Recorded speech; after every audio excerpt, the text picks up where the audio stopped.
Hello, everyone, and welcome to my Team of the Weekend show on Flatcap Euro Talk, the show where I pick top performers of the last weekend across Europe's top five leagues. But this time, everybody, I am going to kind of delay it. It is kind of from the previous weekend, so it will be released on Monday, even though I did record it on Tuesday. So a bit of kind of a time machine kind of episode here.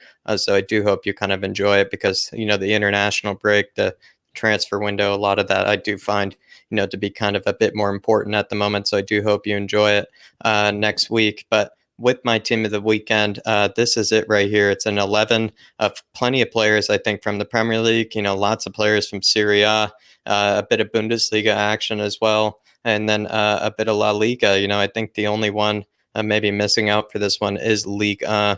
But the starting in goal for this team, we have Guglielmo Vicario, and it's just because Empoli had a fantastic 1-0 away win over Juventus. Juventus were at home, and they were actually, they lost all 3 points to Empoli with a fantastic defensive performance.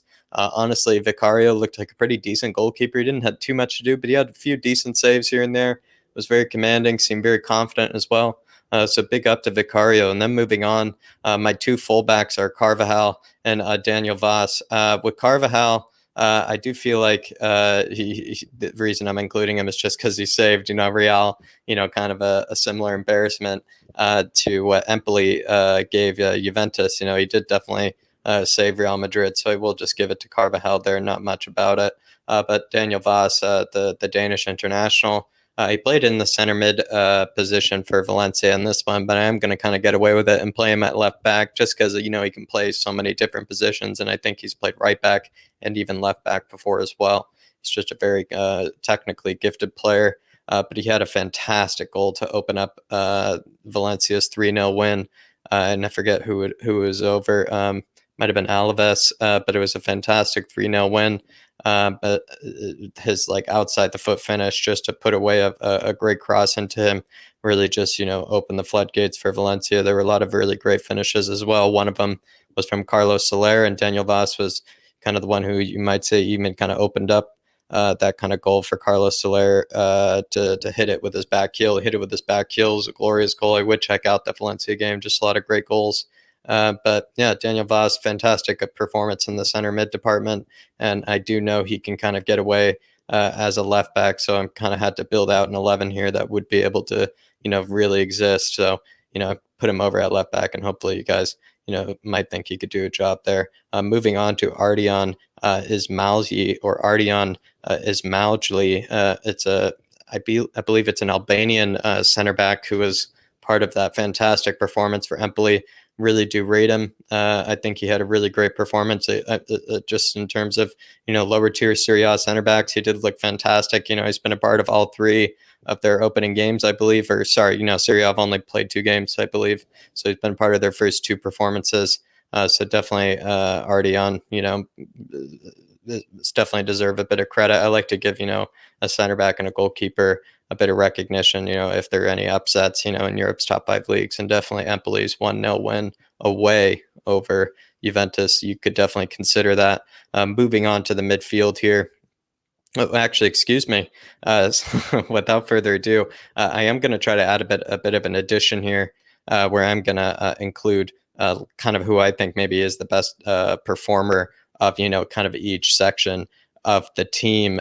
So for example, in the midfield and in the defense and in the attack. And the ones that I do think are the best are the ones highlighted in purple there. And so I did give it to our very own Davinson Sanchez. I do feel like, the 3 clean sheets are just, do him credit. I don't feel like against Wolves he was too fantastic, but, it's still 3 clean sheets. I think he was the better one of the pairing between him and Eric Dyer. I think he's been fantastic, especially against Watford, just the aerial duels and the challenges he put in.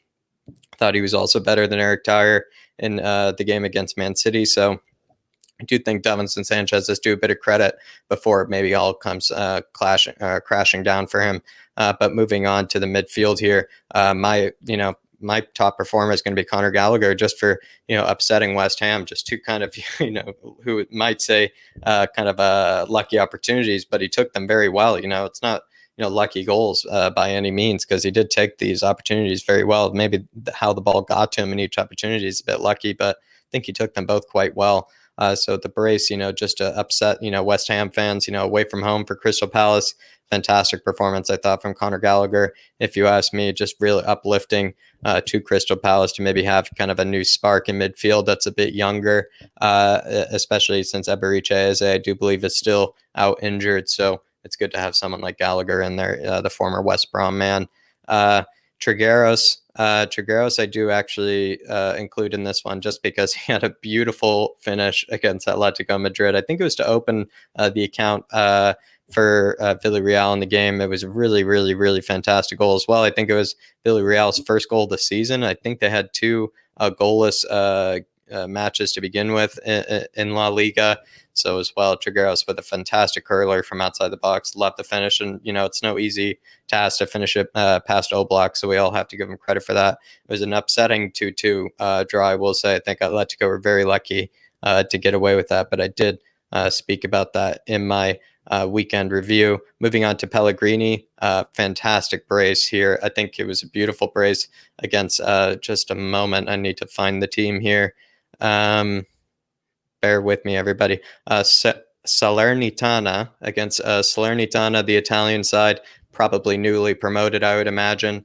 I do believe this brace is just something just to look out for. It was a bit of a curler from outside the box to finish it, but the beginning of it was just a fantastic kind of a cross goal finish. Took it down the byline. Took it close to the goalkeeper. Finished it with his left foot.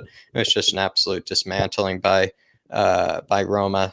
Honestly, they do look quite scary this year. And Lorenzo Pellegrini, I do definitely rate. So I do feel like he deserves this. He just absolutely is going to be running it this season for Roma.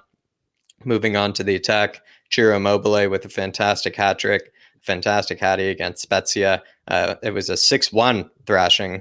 Forgive that typo there against Spezia. But yeah, everybody, Ciro Immobile under the Sarri system, under the Sarri ball system. I do believe Ciro Immobile will be scoring lots and lots of goals. Maybe a good shout for the Serie A top scorer, I would say, for after all games are played at the end of the season.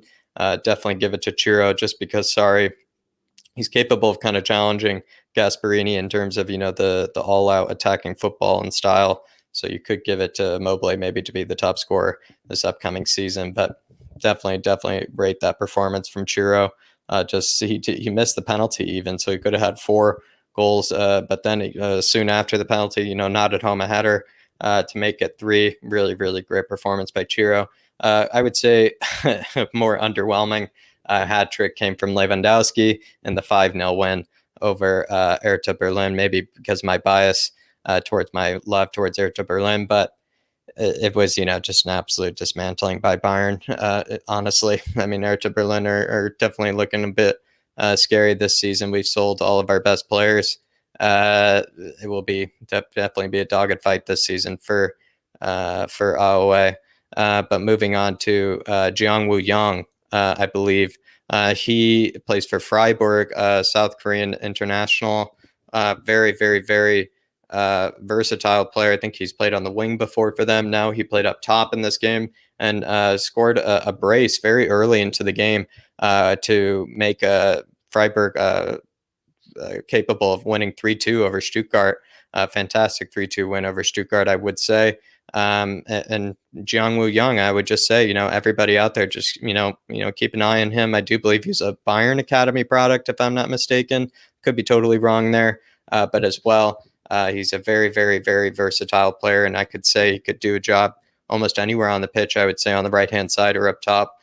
Seems to have a decent finish on him, especially when it comes to finishing it with power. But definitely love to see a bit of an upset. And not as much of an upset, but Stuttgart, a lot of people rate to be doing quite well this season. Darius and I rated them to do quite well this season. And to see Freiburg maybe pull off an upset like that is definitely interesting as well. They pulled off, an upset kind of against Dortmund as well. So maybe Freiburg are kind of the team that everybody's sleeping on.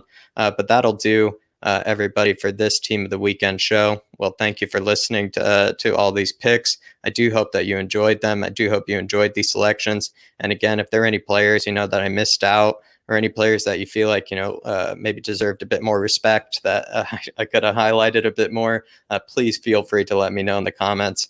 But that will be all for now, everybody. Until next time, I'll be seeing you.